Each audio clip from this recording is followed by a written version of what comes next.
আসসালামু আলাইকুম। মালিহা হোসাইন আমন্ত্রণ জানাচ্ছেন টিভির মধ্যাহ্নের খবরে। লিওনেল মেসি পেনাল্টি মিস করলেও গোলের লড়াইয়ে আবারও শীর্ষে উঠে এসেছেন। চলমান বিশ্বকাপে নিজের গোল সংখ্যা বাড়িয়ে করেছেন ৮টি। অন্যদিকে প্রযুক্তির হস্তক্ষেপে VAR এর সিদ্ধান্তে বাতিল হয়েছে মিশরের একটি গুরুত্বপূর্ণ গোল, যা নিয়ে চলছে তুমুল আলোচনা। বিশ্বকাপের দিনের উল্লেখযোগ্য ঘটনাগুলো নিয়ে কানাডা থেকে আরও জানাচ্ছেন কুশল Yasir.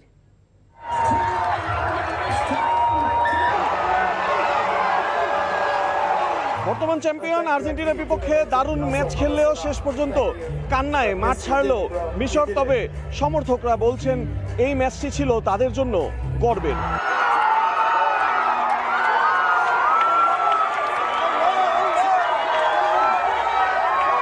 Egypt should have won. Messi he ain't that good anymore. Like, I don't know why they won. We should have won. Omel Donya. I'm proud of my team. I'm proud of them. One player, all the team did amazing. I was speechless.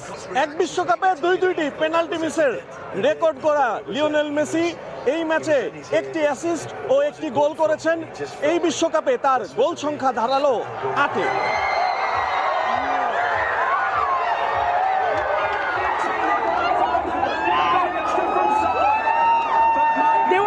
I was so shocked, but then Messi el cuti, la puta que te parió.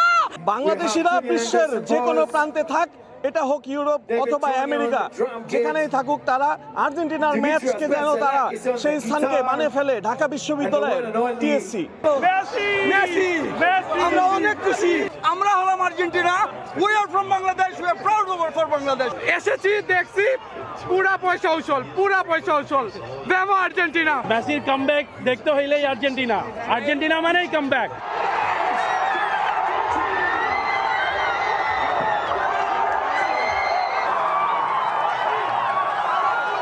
মেসির জন্য যদি বলেন যে আমাকে 100 তলা থেকে লাভ দিতে, আমি লাভ দিতে পারবো অনলি ফর মেসি।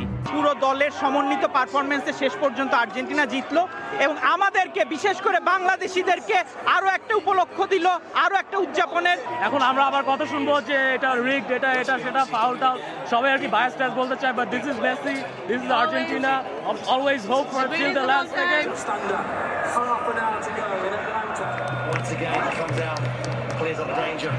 ৬৭ মিনিটে 2 গোল হজমের পর দারুণভাবে ম্যাচে ফেরা আর্জেন্টিনার লিওনেল মেসি যেন রূপকথার গল্প লিখলেন। Kushal Yasir, NTV news, Toronto, Canada. এবার যাচ্ছি অন্য প্রসঙ্গে। দুপুরের মধ্যে ঢাকা সহ দেশের 19 জেলার ওপর দিয়ে ঘন্টায় 45 থেকে 60 কিলোমিটার বেগে অস্থায়ীভাবে ঝোড়ো হাওয়া সহ বজ্রবৃষ্টির পূর্বাভাস দিয়েছে আবহাওয়া অধিদপ্তর। এদিকে অব্যাহত বর্ষণে চট্টগ্রাম শহর সহ দেশের বিভিন্ন স্থানে জলাবদ্ধতা সৃষ্টি হয়েছে। চট্টগ্রাম শিক্ষা বোর্ডের HSC ও সমমান পরীক্ষা স্থগিত করা হয়েছে। সাতকানিয়া আদালত ভবনে পানি ঢুকায় বিচারিক কার্যক্রম বন্ধ রয়েছে। বড়দিঘির পার এলাকায় রাস্তা ডুবে যাওয়ায় চট্টগ্রাম বিশ্ববিদ্যালয়ের বাস চলাচল ব্যাহত হওয়ায় ক্লাস পরীক্ষা স্থগিত করা হয়েছে। অব্যাহত ভারী বর্ষণ ও পাহাড়ি ঢলে বান্দরবানের জেলা শহর সহ আশপাশের নিম্নাঞ্চলে ঘরবাড়ি প্লাবিত হয়েছে। সাঙ্গু ও মাতামুহুরী নদীর পানি বিপদসীমার ওপর দিয়ে প্রবাহিত হচ্ছে। টানা বৃষ্টিতে ময়মনসিংহ শহরের প্রধান সড়ক অলিগলি পানির নিচে তলিয়ে গেছে। এই বিষয়ে বিস্তারিত জানাতে আবহাওয়া অফিস থেকে সরাসরি যুক্ত হচ্ছেন সহকর্মী নাহিদ প্রিন্স। নাহিদ, দুর্যোগপূর্ণ আবহাওয়া নিয়ে কি বলছে আবহাওয়া বিভাগ, জানাবেন।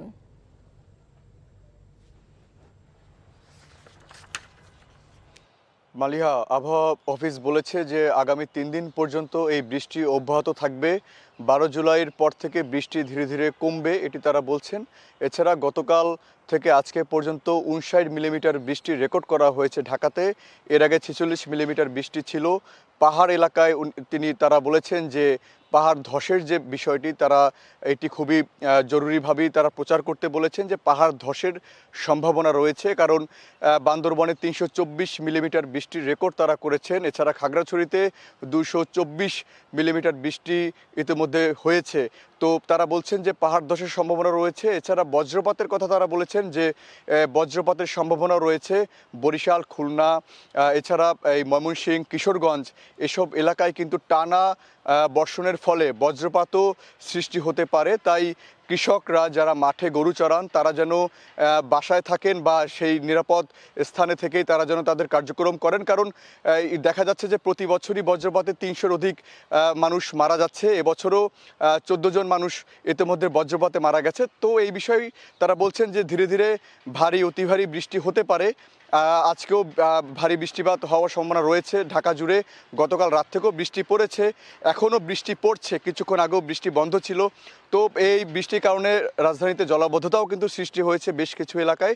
তো আবহাওয়া অফিস বলেছে যে এই বৃষ্টির কারণে চট্টগ্রাম সহ খাগড়াছড়ি, বান্দরবন সহ এই এলাকাগুলোতে যেন তারা নিরাপদ স্থানে তারা থাকে। এছাড়া নদী বন্দর এবং সমুদ্র বন্দরকে 1 নম্বর এবং 3 নম্বর সতর্ক সংকেত দেখিয়ে যেতে বলা হয়েছে। এই ছিল আমার কাছে সবশেষ। মালিহা, জানছিলাম আবহাওয়ার খবর।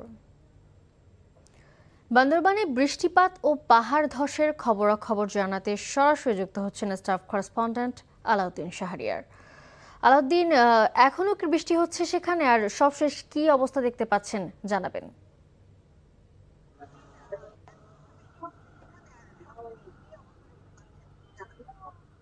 জি মালিহা, এখনো আসলে বৃষ্টি হচ্ছে, তবে সকালবেলায় যে কারেন্ট বৃষ্টি হয়েছিল গতকালের চেয়ে বৃষ্টি সকাল থেকে একটু কম ছিল, কিন্তু গত 24 ঘন্টায় আজ সকাল 9টা পর্যন্ত বান্দরবানে 309 মিলিমিটার বৃষ্টিপাত হয়েছে, যা এর আগের 24 ঘন্টার চেয়ে আসলে দ্বিগুণ বলা চলে।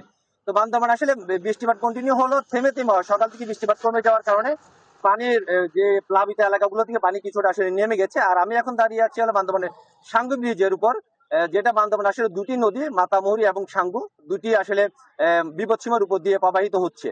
তো বান্দরবান আসলে 220টি আশ্রয়কেন্দ্র খোলা হয়েছিল। আশ্রয়কেন্দ্র অলরেডি প্লাবিত এলাকার মানুষজন উঠা শুরু করেছে। গতকালকে রাতও জেলা প্রশাসক আপনার আশ্রয়কেন্দ্রগুলো পরিদর্শন করে তাদের শুকনো খাবার এবং বিশুদ্ধ খাবার পানি সরবরাহ করেছেন। আর পাহাড় ধসের যে বিষয়টা সম্ভাবনা এখানে আশঙ্কা রয়েছে পাহাড় ধসে প্রাণহানির, সেক্ষেত্রে আসলে পরিবেশ অধিদপ্তর বা স্থানীয় প্রশাসন থেকে বারবার মাইকিং করা হচ্ছে যারা ঝুঁকিপূর্ণ এলাকাগুলোতে আছে তারা যেন নিরাপদ আশ্রয়ে সরে যায়। আমরা খবর নিয়ে জেনেছি বনরূপাপাড়া আপনার ইসলামপুর কালাঘাটা এলাকায় গতকাল রাতও ছোটখাটো কিছু পাহাড় ধসে ঘর বাড়ি ক্ষতিগ্রস্ত হয়েছে, বাট কোনো প্রাণ খানির ঘটনা এখনো ঘটেনি, হতাহতের খবর আমরা পাইনি। আরেকটা বিষয় হলো আমাদের লামা আলী কদম সড়ক যোগাযোগ আসলে সকাল থেকে আবার বিচ্ছিন্ন হয়ে গেছে, যেটি 2 দিন আগে বিচ্ছিন্ন থাকার পর আবার চালু হয়েছিল। আজকে সকাল থেকে আবারও বৃষ্টিপাত শুরু হওয়াতে ওইখানে সড়ক যোগাযোগ বিচ্ছিন্ন রয়েছে। আর থানসি এবং রুমা জানছিলাম বান্দরবান থেকে বৃষ্টিপাতের খবরাখবর। জলাবদ্ধতার খবর জানতে এবার যাচ্ছে চট্টগ্রামে, সেখান থেকে সরাসরি যুক্ত হচ্ছেন সিনিয়র করেসপন্ডেন্ট আরিজ আহমেদ। আরিজ, চট্টগ্রামের বৃষ্টির ফলে নতুন করে কোথাও জলাবদ্ধতা দেখা দিয়েছে কিনা জানাবেন।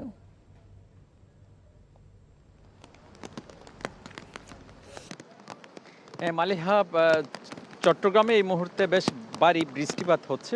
এটি গত 4 দিন ধরে চলছে এবং এটি গতকাল সর্বোচ্চ রেকর্ড হয়েছে প্রায় 412 মিলিমিটার। আজকে গত 24 ঘন্টায় প্রায় 237 মিলিমিটার বৃষ্টিপাত রেকর্ড করা হয়েছে। আপনি জানেন যে চট্টগ্রামের সাথে কক্সবাজারের ট্রেন যোগাযোগ বন্ধ হয়ে গেছে। এছাড়া চট্টগ্রামের সাথে রাঙ্গামাটি এবং খাগড়াছড়ির সড়ক যোগাযোগ ও এই মুহূর্তে বন্ধ। এছাড়া চট্টগ্রামের যে জঙ্গল সলিমপুর এলাকা, সেখানে একটি পাহাড় ধসের ঘটনা ঘটেছে এবং একজন শিশু মারা গেছে, এছাড়া একজন আহত হয়েছে। এছাড়া চট্টগ্রামের যে পাহাড়গুলো আছে সেখানে ঝুঁকিপূর্ণ পাহাড়গুলোতে আসলে ধসের সংখ্যা বাড়ছে এবং সেই কারণে প্রশাসন নানা রকম উদ্যোগ নিয়েছে। আপনি জানেন যে চট্টগ্রামে এই গত 4 দিনের যে বৃষ্টিপাত এবং এখনও পর্যন্ত ভারী বৃষ্টিপাত হচ্ছে, এই কারণে চট্টগ্রামের নিম্নাঞ্চলগুলো আসলে প্লাবিত হচ্ছে। এছাড়া এর পাশাপাশি যে সড়ক এবং মহাসড়ক এবং শহরের যে সড়কগুলো আছে অধিকাংশ সড়ক এইভাবেই আসলে জলমগ্ন হয়ে আছে। আমরা এই মুহূর্তে আছি চকবাজার এলাকায় এবং এখানে দেখছেন হাঁটু থেকে কোমর পর্যন্ত পানি এখানে আছে। এছাড়া যে এখানে যে জলবদ্ধতা নিরসনের জন্য আসলে যে প্রকল্পগুলো 7, 8, 10 বছর ধরে চলছে সেগুলো প্রায় চলমান আছে। ইতিমধ্যে প্রায় 10,000 কোটি টাকা ব্যয় করা হয়েছে এবং আমাদেরকে যেটা প্রশাসন থেকে বলা হয়েছে হয়তো আগামী শুষ্ক মৌসুমে এর সুফল পেতে পারে, কিন্তু এর মধ্যে যেভাবে জলবদ্ধতা জলমগ্ন নতুন জায়গা জলমগ্ন হয়ে পড়ছে, আবার নতুন করে বাবার আসলে সময় এসেছে। মালিহা, এই ছিল এখানকার সর্বশেষ। জানছিলাম চট্টগ্রামের জলাবদ্ধতার খবর। বিশ্বের সবচেয়ে বসবাস অযোগ্য শহরের তালিকায় তৃতীয় অবস্থানে রাজধানী ঢাকা। সোমবার প্রকাশিত ব্রিটেনের প্রভাবশালী ইকোনমিস্ট ইন্টেলিজেন্স ইউনিট EIUর বার্ষিক প্রতিবেদন অনুযায়ী 2026 সালের সবচেয়ে বসবাসযোগ্য শহর ডেনমার্কের কোপেনহেগেন। সংস্থাটির বাসযোগ্য শহরের তালিকায় চলতি বছরের জরিপে 100 নম্বরের মধ্যে ঢাকার স্কোর 42। এই স্কোর নিয়ে বিশ্বের 173টি শহরের মধ্যে ঢাকার অবস্থান 171তম। আর বাসযোগ্যতার দিক থেকে ঢাকার নিচে রয়েছে কেবল যুদ্ধ বিধ্বস্ত লিবিয়ার রাজধানী ত্রিপলি ও সিরিয়ার রাজধানী দামেস্ক। তত্ত্বাবধায়ক সরকার ব্যবস্থা বাতিল করে সংবিধানের 15 সংশোধনীকে অবৈধ ঘোষণা করে হাইকোর্টের রায়ের বিরুদ্ধে করা আপিলের শুনানি শেষ হয়েছে। আজ রাষ্ট্রপক্ষে অ্যাটর্নি জেনারেল তার বক্তব্য উপস্থাপন করেন। এর আগে রিটকারী পক্ষের আইনজীবীরা 2 দিন তাদের বক্তব্য রাখেন। গত বছরের 13 নভেম্বর বহুল আলোচিত তত্ত্বাবধায়ক সরকার ব্যবস্থা বাতিল সহ সংবিধানের 15 সংশোধনীতে আনা কয়েকটি বিষয় অবৈধ ঘোষণা করে হাইকোর্টের রায়ের বিরুদ্ধে আপিলের অনুমতি দেন সর্বোচ্চ আদালত। এছাড়া সংবিধানে গণভোটের বিধান ফিরিয়ে এনেছেন উচ্চ আদালত। তবে 15 সংশোধনী পুরোটাই বাতিল করা হয়নি এই রায়ে। এই ছিল মধ্যাহ্নের খবরে। এই খবরের ভিডিও সহ আপডেট জানতে ভিজিট করুন NTV অনলাইন www.ntvbd.com। এছাড়াও NTVর জনপ্রিয় সব অনুষ্ঠান ও খবরের আপডেট জানতে ভিজিট করুন আমাদের ইউটিউবে ভেরিফাইড ফেসবুক পেজ। 2টায় দুপুরের খবর দেখার আমন্ত্রণ রইল। ধন্যবাদ সবাইকে।